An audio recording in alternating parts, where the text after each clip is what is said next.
Welcome back to RK kitchen. இன்றைக்கு நாம் செய்ய போவது நீர் தோசை.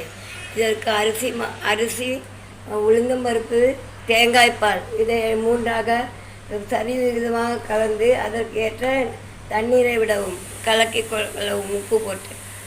இது தயாராகிவிட்டது. இதில் தோசை வறுக்கும்.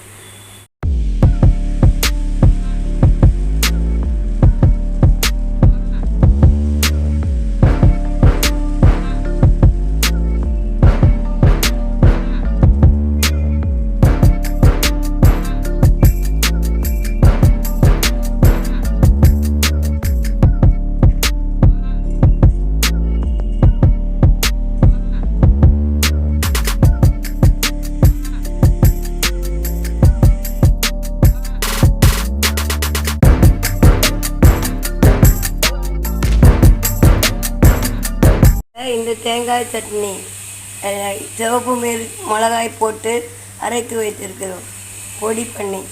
அதனை தோசையுடன் கலந்து சாப்பிடுவோம்.